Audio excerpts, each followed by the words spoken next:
सारे भैया ने भाई मेरी राम राम। मैं जगदीप शर्मा स्टेप अप जय सर यूट्यूब चैनल पर आपका स्वागत करता हूं। अभी मैं पंचकुला हूं और आज का सबसे बड़ा इंटरव्यू, आज मैं पंचकुला ऑफिस में हूं और मेरे साथ हैं आरसी मिश्रा जी, जो हाउसिंग कॉरपोरेशन के डीजीपी हैं और सबसे ज़बरदस्त पर्सनैलिटी और बहुत सारी बातें होंगी मेरे छोटे से चैनल पे। स्वागत करता हूं सर जी, नमस्कार। थैंक यू, धन्यवाद। सर कैसे हैं आप? मैं बढ़िया हूँ, फर्स्ट क्लास हैं। आप लोग कैसे हैं? मैं एकदम बढ़िया सर। जी बताइए। सर आपके बारे में बहुत कुछ सुना सर, आपकी बहुत सारी वीडियोस मैंने देखी और पहला ही प्रश्न ये है, आपने जब ज्वाइनिंग करी पहली गुड़गांव में थी, लेकिन उसी दिन आपको टोहाना में आना पड़ा और बहुत बड़ा जो एक आतंकवादी हमला था उसको आपने कवर किया बड़े टेक्निकल तरीके से। उसके बारे में सर मैं थोड़ा सा जानना चाहूँगा, वो कैसे मुमकिन हुआ सर? देखिए, मैं 91 में ट्रेनिंग करके पहली मेरी अंडर ट्रेनिंग पोस्टिंग हुई थी गुड़गांव। जी। मैं जैसे ही अंडर ट्रेनिंग गुड़गांव पहुंचा था, ज्वाइन किया था, उसी समय टोहाना में टेररिस्ट ने एक इंसिडेंस किया जो शहर में जो है उन्होंने आधाधुंध फायरिंग की और उस फायरिंग में 25 के करीब लोग जो है मर गए, काफ़ी घायल हुए। तो इमीडिएटली मैं गुड़गांव पहुंचा ही था कि विदिन 5 मिनट्स मैसेज आ गया कि आपको तो टोहाना पोस्ट कर दिया गया। तो as a under training ASP में टोहाना पहुंचा और पहुंच करके वहाँ पे जो है हमने सिचुएशन का जो है पूरा आकलन किया। आकलन करने के बाद हमने अपने हिसाब से वहाँ पे सिक्योरिटी अरेंजमेंट्स चालू किया। हमने वहाँ पे पूरी तरह से उस इलाके को कंट्रोल में किया। टोहाना के साथ जो है वहाँ से आपकी जो ये कैनाल जा रही है भाखड़ा जी। उस कैनाल में बहुत से ब्रिजेस थे जिससे रात को टेररिस्ट आते थे और शहर के अंदर घुस करके आसपास के गांव में लूटपाट करके मारपीट के जाते थे। सबसे पहले हमने उस भाखड़ा कैनाल के जितने भी ब्रिजेस थे, पुल थे, जी। उनको हमने जो है नाका लगा करके ब्लॉक किया। वहाँ पे हमने जो है टेम्परेरी कोठे बनवाए ऊंचे और उन कोठों की छत पे अपने जवानों को जो है बिठाना चालू किया। मतलब वो कैसे मुमकिन हो पाता है, क्योंकि एक आतंकवादी के पास AK-47 है और हमारे पास 303। जी। तो इसलिए मैं बता रहा हूँ कि हमने हर नाकों में करीब जो है 15-20 नाके लगाए थे। वहाँ पे हमने कोठरे बनाए, उसके ऊपर 4-4 जवान हमने रात को वहाँ पे लिटाए। चारों के पास 303 होती थी। जब टेररिस्ट वहाँ से रात को जो है उन नाकों से घुसने की कोशिश करता था तो हमारा जो है इनकाउंटर होता था। लगातार हम लोग फायर करते थे, वो भी फायर करते थे। वो AK-47 से करते थे, हम 303 से करते थे। जी। AK-47 की जो है रेंज जो है जनरली जो है 100 से 200 मीटर होती है, वो बर्स्ट फायर मारती है। 303 की जो है फायर रेंज जो है आधा किलोमीटर से ज़्यादा होती है। तो जब हम चार जो है 1 2 3 करके चारों एक साथ जब फायर कराते थे तो ऐसा लगता था जैसे LMG से फायर हो रहा है, लाइट मशीन गन। तो उसको देख करके जो है टेररिस्ट को जो है ये होता था कि ये तो मशीन गन से फायर कर रहे हैं और कई सिचुएशंस में वो अपने हथियार छोड़ के भागे हैं। एक भी मेरे टेन्योर पे एक भी कोई टेररिस्ट हमारे इलाके में नहीं घुस पाया। पूरा इलाका हमारा कंट्रोल में था।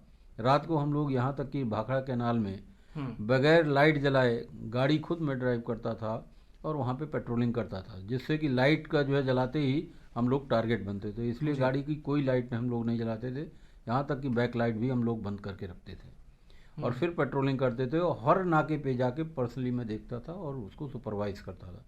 जो वहाँ पे जवान हैं उनको मोरली बूस्ट करता था, उनको पूरी तरह से तैयार करता था। तो हमारे जवानों का हौसला बहुत ही बुलंद था।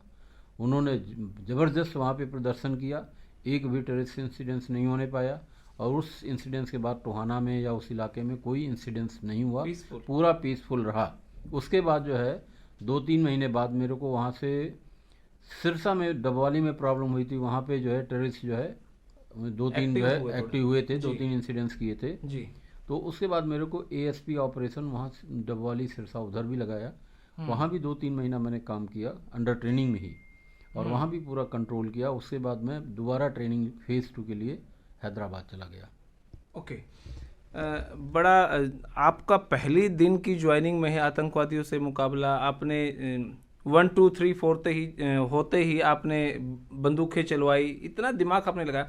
उसके बाद सुना है जब आपकी शादी हुई और शादी के बाद जैसे ही आप आए तो बताते हैं कि मेवात में जो बाबरी मस्जिद के जो दंगे हुए, मेवात में भी उसके कहीं ना कहीं सुनने को मिलते हैं कि आप अपनी वाइफ के साथ ही वहाँ पर पुलिस के फ्रंट लाइन में आगे चल के आपने अंजाम किया। बिल्कुल बिल्कुल, मैं वो आपको मैं बताना चाहूँगा जी कि जैसे ही मैंने फेज़ 2 की ट्रेनिंग समाप्त की, जी।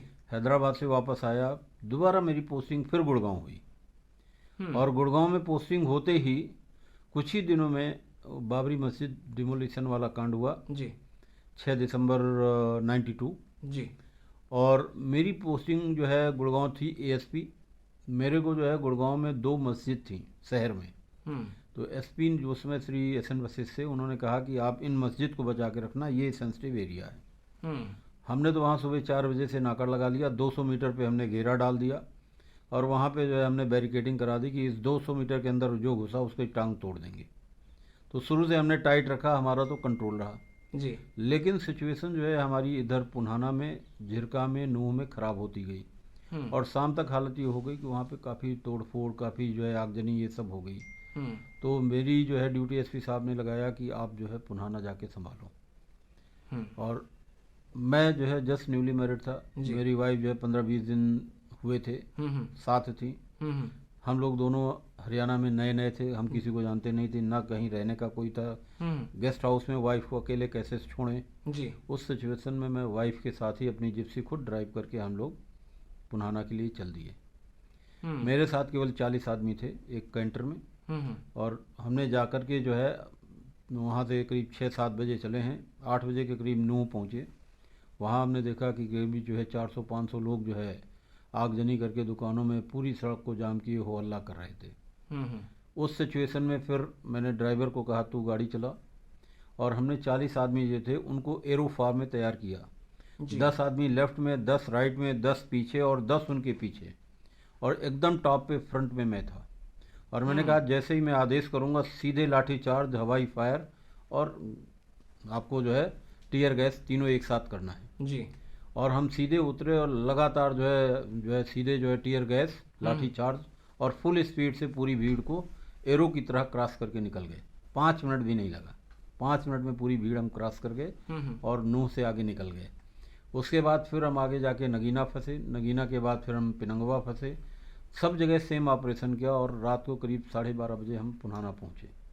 पुन्हाना पहुँचने के बाद हमने अपनी वाइफ को एक सिपाही के कमरे में थाने में बिठाया, वहाँ पे पूरी सिक्योरिटी लगाई।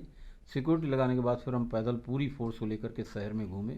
जिस गली में जहाँ भी कोई बंदा दंगा करते हुए, आगजनी करते मिला, तब भी धारा 144 लग चुकी है। हाँ, उसको वहीं पे उसके साथ जो है पूरा इमीडिएटली लीगल एक्शन, और सबको जो है पूरी रात भर हमने ऑपरेशन चलाया और जितने भी बंदे थे सबको हमने पकड़ लिया। एंड सुबह तक पूरा इलाका हमने शांत करके इलाके में पूरी पुलिस की जो है मौजूदगी कर दी।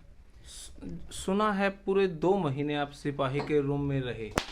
हाँ, वो माहौल कैसा था? देखिए उसके बाद तो उस इलाके को कंट्रोल करने के लिए पुन्हाना, पिनंगवा और झिरका और नूह, इन सब इलाकों को कंट्रोल करने के लिए मेरे को वहीं पे भी रहना पड़ा। 2 महीने हम लोग वहाँ रहे। रहने के बाद जब पूरी सिचुएशन कंट्रोल में हो गई तो मेरी पोस्टिंग ही एएसपी जो है नूह कर दी गई। तो उसके बाद फिर एएसपी नूह में 1 साल रहा। उस पूरे इलाके को कंट्रोल किया। वहाँ पे गोकसी ऑलमोस्ट 100% हमने कंट्रोल करा दी थी। मेरे टाइम में काफ़ी हद तक जो है, मतलब बहुत रेयर कोई केस होगा, जितने बड़े बड़े जो है ये गोकसी के केस होते थे, गांव थे, उन सबको हमने कंट्रोल कर दिया था। क्राइम पे कंट्रोल किया था, क्योंकि मेवात पूरा क्राइम के लिए फेमस इलाका है। पूरी तरह से क्राइम को कंट्रोल किया था और जो भी वहाँ शरारती एलिमेंट्स थे उनके साथ सख्ती से पेश आए। तो पूरा इलाका पीसफुल मेरे टाइम पे 1 साल रहा हुआ। क्या आपकी वाइफ ने ये नहीं कहा भाई यहाँ पे तो दंगे फसाद है, मुझे तो घर ही छोड़ाओ? नहीं नहीं, ऐसा कुछ भी नहीं है। उन्होंने हमारा पूरा साथ दिया और लगातार हम लोग साथ ही रहे। मतलब कोई उल्हाना कुछ नहीं? ना, कुछ भी नहीं, कुछ भी नहीं। तो अब थोड़ा सा पारिवारिक अगर मैं बात करूं, कहते हैं कई बार आप ब्रेकफास्ट या लंच कई बार छोड़ ही देते हैं। देखिए पुलिस जॉब ऐसा होता है कि इसमें ब्रेकफास्ट, लंच, डिनर जो है प्रायोरिटी नहीं होता। 24/7। इसमें पुलिस में तो 24/7 हमेशा सिचुएशन कैसी है, यदि क्राइसिस कहीं है, कोई लॉ एंड ऑर्डर सिचुएशन है, then you have to take first priority कि हमको लॉ एंड ऑर्डर देखना, उसके बाद बाकी चीज़ें। तो सर उसके बाद आप कौन सी ऐसी स्थिति रही जब आपने ये लगा कि भाई हाँ अब लाइफ थोड़ी सी स्मूथ चले, क्योंकि दो बड़े बड़े आपने इस तरीके के कितने आपने देखिए ये इंसिडेंट्स तो पुलिस में चलते रहते हैं। पुलिस में जहाँ भी रहे हैं जी हम लोगों की फील्ड पोस्टिंग में पुलिस में कहीं ना कहीं क्राइसिस रहती है, क्योंकि हमारा डायरेक्ट इनकाउंटर जो है क्रिमिनल से, बैड एलिमेंट से होता है। तो उसमें जो है पुलिस को हमेशा एक्टिव एंड अलर्ट स्टेज में रहना पड़ता है। दूसरा, पब्लिक के साथ आपके कार्डियल रिलेशन हो, पब्लिक आपके साथ हो, पब्लिक को आप न्याय दें, उनके दुख दर्द बांटें, उनकी समस्याओं को सुने, उनके साथ जो है आपका बहुत ही अच्छा व्यवहार हो, तो आपके समाज में, आपके उस इलाके में लोगों के प्रति आपका जो है व्यवहार बदल जाता है। लोग आपके जो है सानुकूल हो जाते हैं। प्रेस के साथ आप अच्छे संबंध रखोगे, सही चीज़ों में प्रेस, पुलिस और पब्लिक तीनों एक साथ हो जाती है, तो उस जिले का कल्याण हो जाता है। यदि हम आपस में जो है एक दूसरे के जो है टांग खींचते हैं तो पता चलता है कि न पब्लिक साथ होती है, न प्रेस साथ होती है, न पुलिस होती है, तीनों अलग पड़ जाते हैं और कहीं ना कहीं आपस में जो है एक दूसरे के जो इंटरनल जो है प्रॉब्लम्स हैं वो आम जनता पे जो है रिफ्लेक्ट होते हैं। तो मेरे जहाँ जहाँ भी रहा हूँ कहीं भी इस तरह की सिचुएशन नहीं आई। हमेशा पब्लिक और प्रेस मेरे साथ रही है और हमने मिल करके काम किया है, लोगों को न्याय दिया है, लोगों की दुख दर्द बांटे हैं, बैड एलिमेंट के साथ सख्ती की है। जितने क्रिमिनल्स हैं अपने इलाके में जहाँ मैं रहा हूँ उनको मैंने रहने नहीं दिया। हमारा एक ही फार्मूला होता है कि जिस इलाके में पुलिस है, डोमिनेंस पुलिस की होगी, क्रिमिनल की नहीं। तो सर जो आप P3 पुलिस, पब्लिक और प्रेस, आपका एक मैंने वीडियो देखा था जिसमें आपका अच्छा लंबा भाषण था और बड़ा सीरियस वो भाषण था, वो जहन में क्या आया एकदम? देखिए बेसिकली हमने P3 फार्मूला इसलिए दिया कि पब्लिक का कहीं ना कहीं पुलिस के प्रति, पुलिस का पब्लिक के प्रति, प्रेस का आपस में, मतलब तीनों एक दूसरे में सामंजस्य नहीं बिठा पाते जी। तीनों के अपने अपने कुछ ना कुछ बायसेस होते हैं, जिस कारण कि उसका अल्टीमेट रिजल्ट होता है कि जो हमारा टारगेट है, जो हमारा मिशन है, जो हमारे ऑब्जेक्टिव्स हैं, उसको हम प्राप्त नहीं कर पाते जी। यदि हम तीनों आपस में मिल जाएं तो मैं समझता हूं हम अपने जितने भी ऑब्जेक्टिव्स हैं उनको प्राप्त कर सकते हैं, समाज को भय मुक्त कर सकते हैं, सुरक्षा का माहौल दे सकते हैं, जो लॉ एंड ऑर्डर व्यवस्था हमारे यहाँ पूरी तरह से नियंत्रित हो सकती है, लोग खुशहाल रह सकते हैं और अपने जीवन का आनंद ले सकते हैं। लेकिन मैं दुर्गा शक्ति ऐप की बात करूं, दुर्गा शक्ति की जो गाड़ी है उसकी मैं बात करूं, महिला पुलिस थाने इनकी बात करूं, मैं फिर भी यूं लगता है कि ईव टीजिंग जो छेड़खानी वो ज्यादा बढ़ती ही जा रही है। देखिए मैं बताऊं जी, पुलिस जो हमारा सिस्टम है उसमें हम पूरी तरह से महिलाओं की सुरक्षा के लिए स्कूल कॉलेजेस में हमारी जो है PCR गाड़ियां चलती हैं, दुर्गा शक्ति करके हमारी जो है PCRs हैं, उसमें जो है हेल्पलाइन नंबर भी लिखा हुआ है, वहाँ पे महिला पुलिस भी होती हैं। जो बस स्टैंड है, मार्केट है, जहाँ भी महिलाओं की जो है संख्या ज़्यादा होगी वहाँ पे पुलिस की प्रेजेंस होती है और पुलिस उसमें कार्रवाई भी करती है। प्रॉब्लम यहाँ पे है कि हम अपने बच्चों को सही संस्कार नहीं देते। हम बच्चों को सही संस्कार देखें एज ए पेरेंट्स, मेरी भी उतनी जिम्मेदारी है, उतनी ही आप सबकी भी जिम्मेदारी है। यदि आप अपने बच्चों को ये संस्कार दें कि भाई आप जो है, जो आपके साथ जो है बच्चियां पढ़ रही हैं वो सब एक दूसरे की कहीं ना कहीं भाई बहन हैं, यदि उस संबंध को, उस रिश्ते को हम कायम रखें जी, तो मैं समझता हूँ कोई किसी लड़की को नहीं छेड़ेगा। छेड़ने का कारण यही है कि बच्चों को हमने संस्कार नहीं दिया, वो हर चीज़ को दूसरी ही निगाह से देखते हैं, उसकी ज़रूरत नहीं है। आपस में एक दूसरे के जो है संबंध होते हैं, एक दूसरे के जो है अच्छे रिश्ते होते हैं, लेकिन रिश्तों को जो है बनाए रखना, उनकी पवित्रता बनाए रखना सबसे बड़ा हमारा कर्म ही है। अभी जैसे पीछे एक मुद्दा उठा, एक लड़की को कॉलेज से निकली, उसको गोली मार दी छीना झपटी करते हुए, तो इस तरह के मुद्दों में कहाँ देखिए वही मैं कह रहा हूँ कि ये यही प्रॉब्लम आ रही है कि हमारे बच्चे जो है, अब जो यदि आपका किसी से प्यार है तो आपका प्यार सच्चा होना चाहिए, दोनों तरफ होना चाहिए। हाँ, दोनों तरफ से होना चाहिए और सच्चा होना चाहिए। एक तरफा प्यार नहीं होता और फिर आप बदले की भावना से किसी को गोली मार दें, मैं समझता हूँ इससे ज़्यादा घृणित अपराध कोई नहीं है। ये घृणित अपराध माना जाता है। कभी भी इस तरह की चीज़ें नहीं होनी चाहिए और इसके लिए हमको अपने बच्चों को संस्कार देना पड़ेगा, उनको सही शिक्षा देनी पड़ेगी, उनको सही मार्गदर्शन देना पड़ेगा, तभी ये समाज आगे बढ़ेगा। तभी इस तरह की कुरीतियाँ, ये सामाजिक कुरीतियाँ हैं, ये मतलब ये अपराध नहीं, क्राइम उस तरह का क्राइम नहीं है, ये सामाजिक क्राइम है जिसको कि हम समाज में अच्छी शिक्षा दे करके, अच्छे संस्कार दे करके, बच्चों को सही दिशा निर्देश दे करके उनको सही रास्ते पे ला सकते हैं। अच्छा साहब, मैं ये जानना चाहता हूँ, जो हाउसिंग कॉरपोरेशन है वो कहाँ अस्तित्व में है, कैसे हम उसको जानते देखिए, हैं? पुलिस हाउसिंग कॉरपोरेशन पुलिस का ही एक जो है अंग है। जी। पुलिस हाउसिंग कॉरपोरेशन जो है, जरूरत क्या पड़ी इसकी? पुलिस हाउसिंग कॉरपोरेशन इसलिए बनाई गई कि पहले हमारे जो पुलिस के थाने बनते थे, पुलिस लाइंस बनती थी, चौकियां बनती थी, जवानों के क्वार्टर्स मकान बनते थे, ज़्यादातर पीडब्ल्यूडी से कराते थे। उनका अपना वर्कलोड बहुत ज़्यादा होता था, तो प्रायोरिटी नहीं होती थी, हमारे काम बहुत पीछे रह जाते थे, लेट तक होते थे और जवानों को जो सुविधाएं नहीं मिलती थी तो जवान परेशान होते थे, मेंटली जो है वो डिप्रेस हो रहते थे जी। इसलिए ऑल ओवर इंडिया एक कंसेप्ट चला कि पुलिस डिपार्टमेंट अपना अलग से कंस्ट्रक्शन का विंग बनाए, जिसमें कि वो खुद अपने पुलिस थाने, पुलिस चौकियां टाइम पे बना करके दे, जवानों को रहने के लिए बढ़िया मकान दे, जिससे जवान यदि खुश रहेंगे तो आगे समाज में खुशियां बांटेंगे, तो लोगों की खुशियां जो है मेंटेन रखेंगे। यदि हर जवान परेशान रहेगा, उसको ये जो है डर है कि मेरा परिवार कहाँ रहेगा, उसके लिए मकान नहीं है, मेरे बच्चे कहाँ पढ़ेंगे, उनका वेलफेयर का उनका कुछ भी नहीं है, तो पढ़ने के लिए क्या कुछ तो इसलिए हमने जो है अलग से पुलिस के मकान पुलिस लाइन में, थानों में बनाना चालू किया जी। और जितने उनके बच्चे हैं उनको पढ़ने के लिए हमने पुलिस स्कूल्स खोले, और वो भी हमने डीएवी के साथ कोलेबोरेशन किया। हमारे 22 जिलों के 22 जिलों में हमने डीएवी पुलिस पब्लिक स्कूल खोले हैं, जिनका बहुत ही अच्छा स्टैंडर्ड है। पहले हमारे जवान जाते थे शहर के स्कूल में, मैनेजमेंट से हाथ पैर जोड़ते थे तो भी वो एडमिशन नहीं करते थे। आज जब ये हालत है कि हमारे डीएवी पुलिस पब्लिक स्कूल में शहर के लोग आते हैं, कहते हैं हमारे बच्चों को आप अपने यहाँ पढ़ाइए, तो हम अपने बच्चों को भी स्कूल, जितने पुलिस के जवान हैं उनके बच्चों को भी पढ़ाते हैं, और शहर के भी जो लोग आते हैं हम उनके बच्चों को भी पढ़ाते हैं। और हमारा यही ध्येय है कि हमारे जो स्कूल के बच्चे हैं नंबर 1 पे रहे, हमारे स्कूल जो है नंबर 1 पे रहे। और जो हमने पिछले जो है 2 साल 3 साल का रिजल्ट हमने एनालाइज कराया है, उसमें डीएवी पुलिस पब्लिक स्कूल का बहुत ही अच्छा रिजल्ट है, और उनके बच्चे अच्छी अच्छी जगह पे, अब जवानों के बच्चे अच्छी अच्छी जगह जा रहे हैं। यहाँ तक कि बहुत से जवानों के बच्चे doctors, engineers, all India services, civil services और इन सब में भी आ रहे हैं, आर्मी में जा रहे हैं। तो कोई ऐसा फील्ड नहीं जहाँ पे अब बच्चे न जा रहे हों, उनको अच्छा एक्सपोजर मिल रहा है, उससे जवान भी खुश हैं, उनकी कार्य क्षमता बढ़ गई है, पब्लिक के साथ उनके संबंध मधुर हो गए हैं।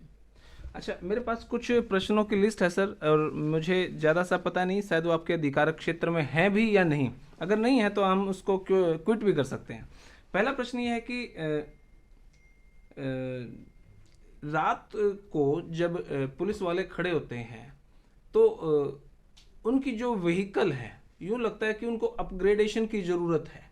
कई बार कोई वारदात होती है तो लगता नहीं कि वो व्हीकल पकड़ पाएगा। इस तरीके से क्या कुछ प्लान हुआ है सर? देखिए, ये कोर पुलिसिंग का क्षेत्र है जी, लेकिन मैं इसमें ये कहना चाहूँगा कि हरियाणा सरकार ने काफ़ी जो है हम लोगों को सहयोग किया और अच्छी अच्छी गाड़ियाँ दे रही है। हमारे पास जो है, बाकी आप स्टेट से देखोगे तो हरियाणा में बहुत ही अच्छी गाड़ियाँ हैं, और हमारे जो जवान हैं वो भी वेल ट्रेंड हैं, इक्विपमेंट भी हमारे पास बहुत अच्छे हैं, और हम क्रिमिनल्स को चेस करने में पूरी तरह से सक्षम हैं। दूसरी चीज़ बताऊं कि हरियाणा पुलिस जो है एक नया कंसेप्ट हम लोग ला रहे हैं यहाँ पे, डायल 100 का, जी, जिसमें कि 100 नंबर जो डायल करते थे पहले जो है उसी हेडक्वार्टर में जाता था कंट्रोल रूम में, और कंट्रोल रूम से कई बार रिप्लाई आता था, कई बार नहीं आता था, कई बार लोगों की शिकायत होती थी कि कार्रवाई कई बार फोन करने के बाद अब उसको हमने यहाँ पे सेंट्रलाइज डायल 100 कर दिया है, पंचकुला में बन गया है, और हरियाणा के जितने 22 के 22 सब जिले उससे लिंक हैं। आप जो है नारनौल के किसी कोने से भी किसी गांव से फ़ोन करोगे तो डायरेक्ट डायल 100 का फ़ोन यहाँ कंट्रोल रूम में आएगा, यहाँ से ऑटोमेटिकली वहाँ पे जो है हमारी जो पीसीआर होगी उस लोकेशन पे, वो सब जीपीएस लिंक्ड है, उस लोकेशन पे जो पीसीआर होगी उसको मैसेज आएगा, इमीडिएटली विद इन 5-10 मिनट्स वो बंदा मौके पे जाएगा और जा करके रिप्लाई देगा, वो सब पूरी रिकॉर्डिंग होगी, और उस रिकॉर्डिंग के आधार पे हम उस पर एक्शन लेंगे। तो हरियाणा सरकार ने हमारे को 630 के करीब नई इनोवा गाड़ियाँ दे रही हैं जो जीपीएस इनेबल्ड हैं, जिसमें मॉनिटर लगा हुआ है, जिसमें स्क्रीन है, सब कुछ पूरी तरह से मॉडर्न आधुनिक जो है गाड़ियाँ हैं। तो हर थाने में 2 गाड़ी वो स्पेशल केवल इस तरह के क्राइम्स को रोकने के लिए दी जा रही हैं। वो अगले 3 महीने में 4 महीने में जो है फील्ड में आ जाएंगी, आप लोगों को दूर से अलग से दिखेगी, उसकी अलग डिजाइनिंग है, अलग लोगो है, उसके लिए अलग से फोर्स हमने जो है पूरा तैयार कर रखा है। तो बहुत बढ़िया कंसेप्ट है। तो उससे बहुत ही अच्छा जो है पब्लिक में उसका इम्पैक्ट जाएगा और लोगों की जो समस्याएं हैं, जो कॉल्स आती हैं, 100% उसमें ली जाएंगी और 100% उसमें एक्शन होगा। मैं कई बार देखता हूँ रात को पुलिस जब गश्त लगाती है, एक बाइक पे जब 2 पुलिस वाले होते हैं, क्योंकि ये घटना मुझे तब याद आई जब जींद के पास, गोहाना के पास बुटाना गांव है, रात को 2 पुलिस वालों का कत्ल हो जाता है असामाजिक तत्वों के द्वारा। पता चलता है कि उनके पास कोई हथियार ही नहीं थे।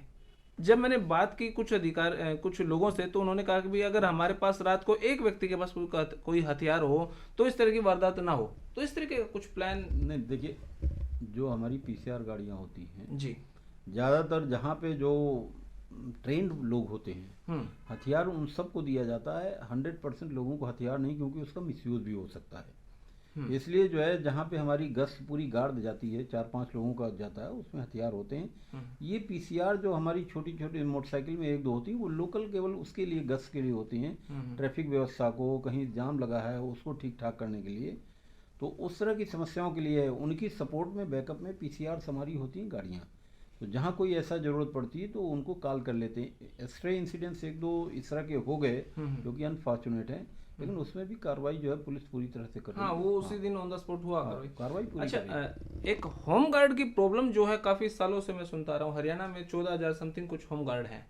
वो कहते हैं कि सर हमें पूरे साल में 3 महीने 5 महीने जॉब करने को मिलती है, उसमें भी कुछ धांधलेबाजी हो जाती है। तो कहीं ना कहीं हमें पक्का करने का कुछ व्यवस्था हो। होम गार्ड जो है अलग से डिपार्टमेंट है, सिविल डिफेंस में आता है जी। वो जो है उनका सिस्टम अलग है। वो परमानेंट रोल पे नहीं है।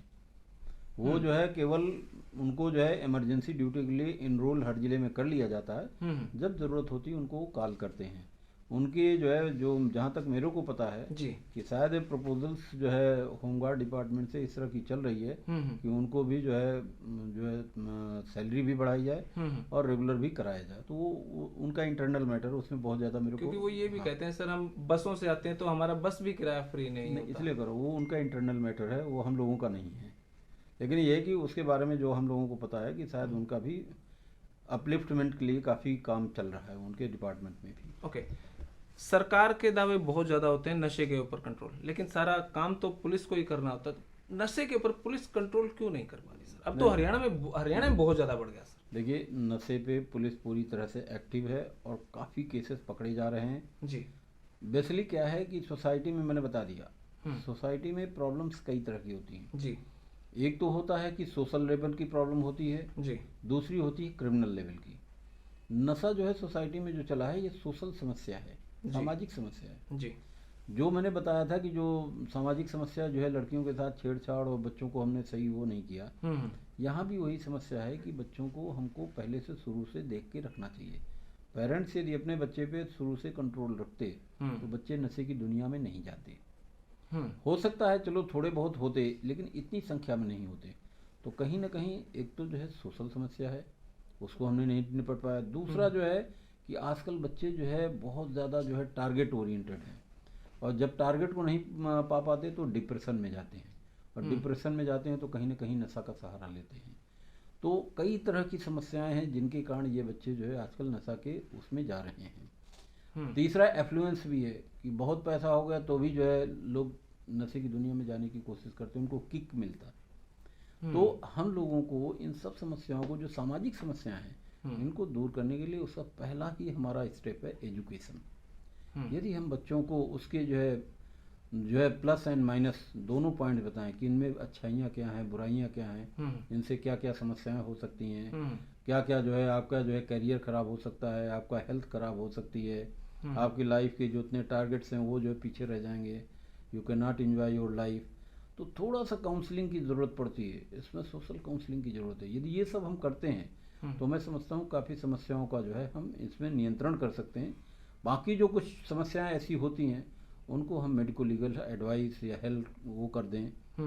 लास्ट में जो कि वर्स्ट कंडीशन है वो पुलिस का है कि भाई उनके खिलाफ एक्शन लें, और एक्शन हम लोग ले रहे हैं लगातार। यहाँ तक कि एजुकेशनल पार्ट भी पुलिस देख रही है।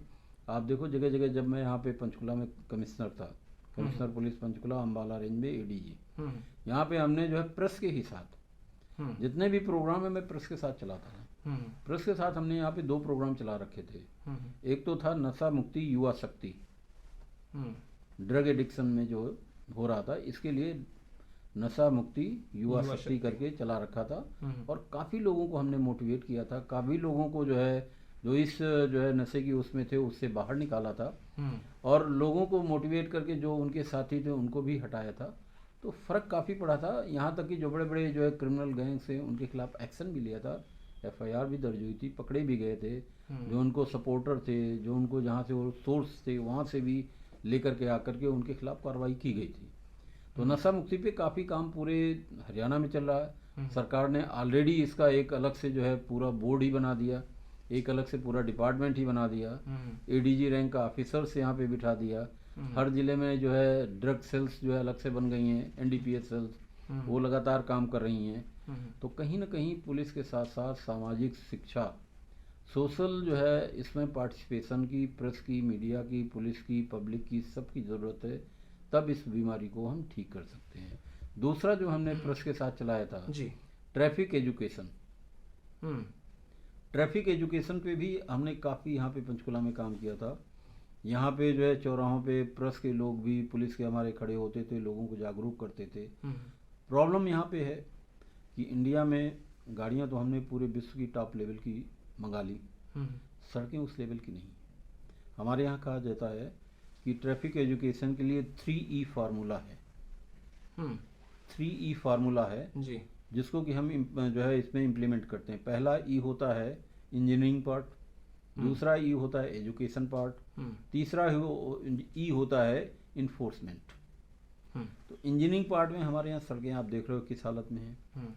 ना यहाँ पे कोई रोड साइंस हैं, ना सड़कों में कोई पेंटिंग्स हैं, ना लेन ड्राइविंग है, कुछ भी नहीं है। अभी बहुत कुछ इम्प्रूवमेंट करने की ज़रूरत है, तो वहाँ पे हम लैग कर रहे हैं।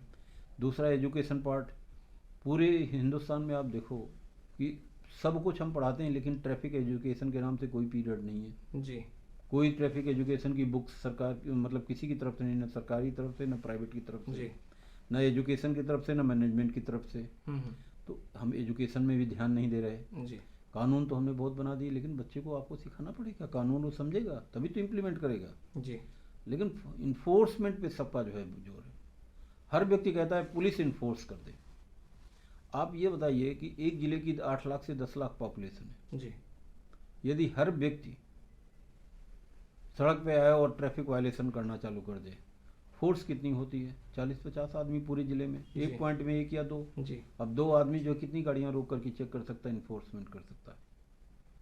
बड़ा मुश्किल काम है। मुश्किल काम है। जी, तो केवल इन्फोर्समेंट के अकेले पुलिस कर दे, ये संभव तभी है जब हम पहले लोगों को प्रॉपर एजुकेट कर दें।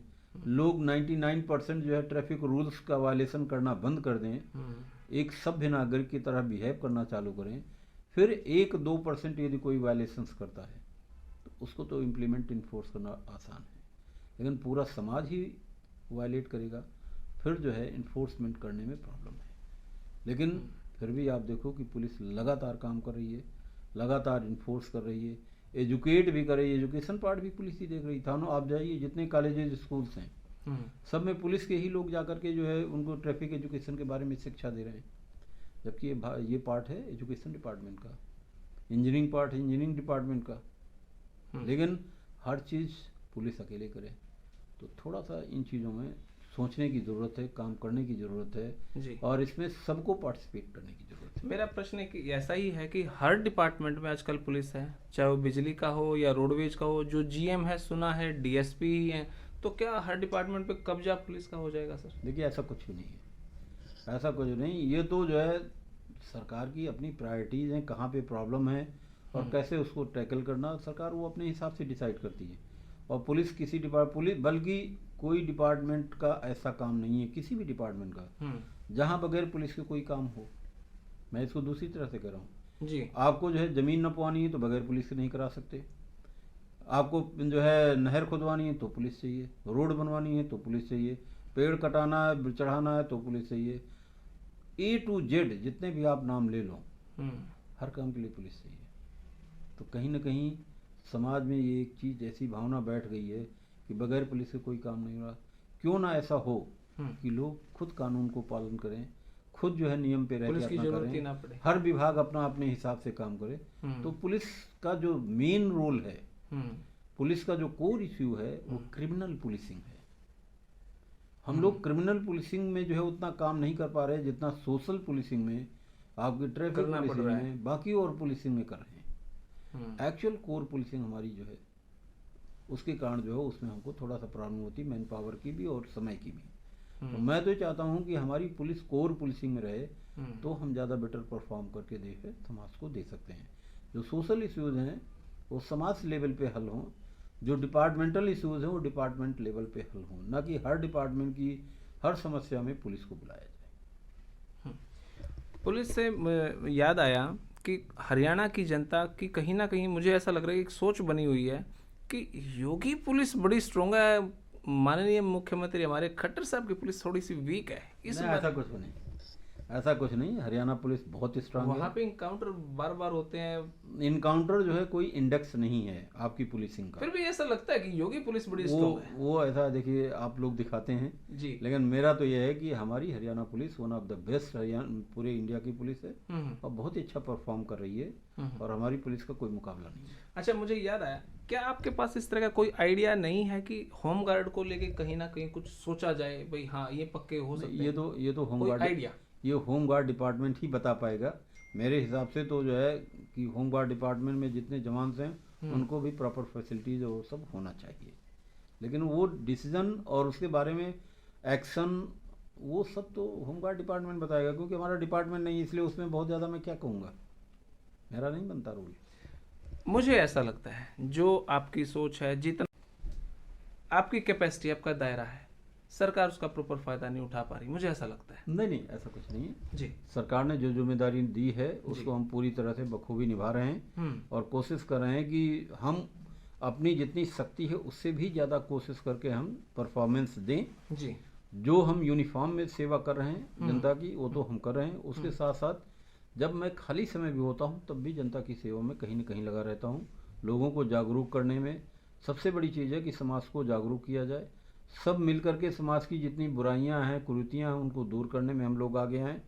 जो युवा पीढ़ी है उसको सही दिशा निर्देश मिलता रहे, ठीक है, प्रकृति के साथ हमारा सामंजस्य रहे, पेड़ पौधों के साथ जो है हम लोग जुड़े रहें। आपको मैं बताना चाहूँगा कि मेरे साथ बहुत सी एनजीओ काम कर रही हैं। अब तक 1 करोड़ के ऊपर हम लोगों ने फल वाले पेड़ों का प्लांटेशन कराया है। मेरे पास जो अपडेट थी उससे मैंने ये सोचा था कि 31 साल की आपकी जॉब में 15 से 20 लाख अपने पौधे लगा दिए होंगे, लेकिन आप 1 करोड़ बता 1 करोड़ के। मेरे साथ बहुत सी एनजीओ, केवल अकेला मैं नहीं हूँ जी, मेरे साथ बहुत सी एनजीओ काम कर रही हैं पूरे नॉर्थ इंडिया में, जो कि लगातार प्लांटेशंस में उनको हमने मोटिवेट किया है। वो लगातार पेड़ लगा रहे हैं, पेड़ों को बचा रहे हैं, जीव जंतुओं की जो है उनकी भी सुरक्षा की जा रही है, उनको भी बचाया जा रहा है, लोगों को जागरूक किया जा रहा है। क्योंकि हम तभी खुश रहेंगे जब हमारा प्रकृति हमारे साथ होगी, प्रकृति को जो हम खुशहाल रखेंगे, प्रकृति पूरी तरह से संपन्न होगी, तभी हम लोग खुशहाल होंगे। आप प्रकृति का उदाहरण देते हैं, कहते हैं कि प्रकृति के नियमों का पालन करें, अगर नहीं करेंगे तो प्रकृति आपको दंड देगी ही देगी। जो ये कोरोना चला है, क्या ये एक आपका प्रकृति का एक एग्जाम्पल माना जाए जब पृथ्वी ने सब कुछ रोक दिया? देखिए मैं बताना चाहूँगा जी कि हमारा सबका जो अस्तित्व है जी इस प्रकृति के साथ जुड़ा है। हमारा जो कंपोजिशन है, कॉन्स्टिट्यूशन है बॉडी का जी, वो प्रकृति के पंच तत्वों से है। क्षिति जल पावक गगन समीरा, पंच तत्व मिली बना शरीरा जी। पृथ्वी जल आकाश वायु और अग्नि जी, ये 5 तत्व है प्रकृति में। इसी से हम बने हैं, इसी में हम पैदा हुए हैं और इसी में हम जी रहे हैं। बगैर ऑक्सीजन के कोई जी सकता है? कोई नहीं जी सकता। बगैर जल के कोई नहीं, बगैर भोजन के कोई नहीं, बगैर एनर्जी के नहीं। तो बेसिकली हमारा कंपोजिशन इसी का है, जिससे हम बने हैं, जिसमें हम पैदा हुए हैं, उसी प्रकृति का हम विनाश कर रहे हैं। लगातार हम जो है पेड़ पौधे काटे जा रहे हैं, लगातार जल के सोर्सेस समाप्त करते जा रहे हैं, लगातार भोजन के सोर्सेस समाप्त कर रहे हैं। जितना पेट्रोलियम, गैस, कोयला, खनिज पदार्थ सब खत्म करते जा रहे हैं। तो यदि ये सब कर देंगे तो इतना ज़्यादा जो है इम्बैलेंस हो जाएगा, तो क्या इंसान जिंदा रहेगा? प्रश्न चिन्ह ही। इसलिए हमारे पूर्वजों ने एक नया कंसेप्ट दिया था। उन्होंने कंसेप्ट दिया था भगवान का। उन्होंने भगवान का जो कंसेप्ट दिया था वो प्रकृति के साथ जोड़ा था जी। भगवान कोई ऊपर नहीं बैठा, ऊपर तो देवलोक है, देवता होते हैं, ये पृथ्वी लोक है, मनुष्य है, नीचे पाताल लोक है। तो भगवान कहाँ है? हमारे यहाँ कंसेप्ट है भगवान कण कण में पाया जाता है और तीनों लोक में पाया जाता है। तीनों लोक में पाया जाता है, कण कण में पाया जाता है। तो कण कण में क्या पाया जाता है? यही पंच तत्व हैं और इन्हीं से हम पैदा हुए हैं जी। इन्हीं से जो है हम पाले पोसे जा रहे हैं। तो हमारा कंसेप्ट क्या है पूर्वजों का कि हमको भगवान ने पैदा किया है और भगवान ही पाल पोस रहा है। तो हमारे भगवान ये पंच तत्व हैं, यही पैदा किए हैं, यही पाल पोस रहे हैं, इसलिए इनको भगवान कहते हैं। अब इसकी मैं संधि विच्छेद करके दूंगा जी। भा का मतलब होता है भूमि पृथ्वी जी। गा का मतलब होता है गगन आकाश जी। वा का मतलब होता है वायु या हवा जी। और आ का मतलब होता है अग्नि या आग जी। और ना का मतलब होता है नीर या जल। पृथ्वी जल आकाश वायु और अग्नि, ये पंच तत्व मिला दो तो भगवान पैदा हो गए। ये भगवान है जिन्होंने पैदा किया है जी। ये भगवान है जो हमको पाल पोस रहे हैं। इसलिए हमारी जिम्मेदारी है कि हम इनको सुरक्षित रखें, इनको संतुलित रखें, इनका दुरुपयोग न करें, इनको पूरी तरह से प्रदूषण मुक्त रखें, पूरी तरह से इनको जो है संतुलित रखें। तो भगवान खुश है। तो भगवान खुश है। वो खुश हैं तो बीमारियां नहीं होंगी, वो खुश है तो इंसान खुश रहेगा, वो खुश है तो पूरी प्रकृति खुश रहेगी। क्या बात है। आपका एस्ट्रोलॉजी में बड़ा ज्ञान है सर आपको, और सुना है कि आपने पुस्तकें भी लिखी हैं। आजकल बड़े बड़े मंदिरों में सब वेद सब कुछ साइड में रख के आपकी पुस्तकें भी रखी जाती हैं। देखिए ऐसा कुछ नहीं है। एस्ट्रोलॉजी में मेरा इंटरेस्ट है जी। थोड़ा बहुत मैं इसमें जो है हवन और पूजा और इन सब में काम करता हूँ। मेरी एक किताब है जी, पूजा यज्ञ पद्धति, उसमें जो है हवन के बारे में इन सब के बताया है जी। क्योंकि हवन एक बहुत बड़ा सब्जेक्ट है। ये जो कोरोना बीमारी है इसका बहुत कुछ हवन के साथ लिंक्ड है। वो फिर कभी बताएंगे क्योंकि उसके लिए 1 घंटा मेरे को समय चाहिए जी सर। तो फिर कभी बात करेंगे। तो उस पर मेरी किताब है और जहाँ जहाँ पे हवन होता है कोरोना जैसी नाम की बीमारी नहीं हो सकती। ये मैं चैलेंज करता हूँ, कोई करके देख ले। सर आम जनता को संदेश क्या देना चाहेंगे? मैं आम जनता से मेरा सिर्फ यही निवेदन है कि हम लोग इंसान हैं, मानव है जी। और मानव के लिए कहा गया है कि यदि विज्ञान की भाषा में कहें तो विज्ञान कहता है you all belong to animal kingdom and you all are animal. ठीक है, विज्ञान सबको जो है एनिमल कहता है। लेकिन जब हम समाज शास्त्र में सोशलॉजी में डिफाइन करते हैं तो समाज शास्त्र के बारे में एरिस्टोटल क्या कहता है कि man is a social animal. यहाँ भी एनिमल शब्द है क्योंकि वो हमारी ओरिजिन है। हम एक सामाजिक प्राणी हैं। Man is a social animal. Social शब्द काट दो तो क्या हो जाएगा? Man is animal. हम एक सामाजिक प्राणी हैं, हम सोशल हैं। तो हम उतने अपने सोशल लिंक को बना करके रखें तभी जा करके हम जो है खुशहाल रह सकते हैं, तभी जा करके हम एक दूसरे की सहायता कर सकते हैं, तभी मानवता की सेवा हो सकती है, तभी पृथ्वी में सृजन हो सकता है, तभी पृथ्वी खुशहाल हो सकती है और तभी हम सब लोग इस सब का आनंद ले सकते हैं। क्या बहुत बहुत शुक्रिया सर आपका, बहुत बहुत शुक्रिया। थैंक यू, धन्यवाद भाई।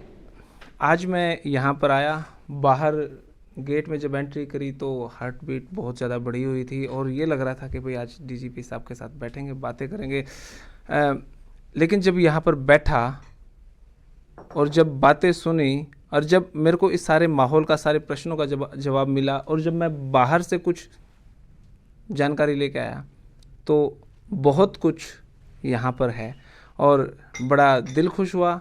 आपको ये वीडियो कैसी लगी नीचे कमेंट बॉक्स में अपनी राय दे दीजिएगा। धन्यवाद। जय हिंद, भारत माता की जय।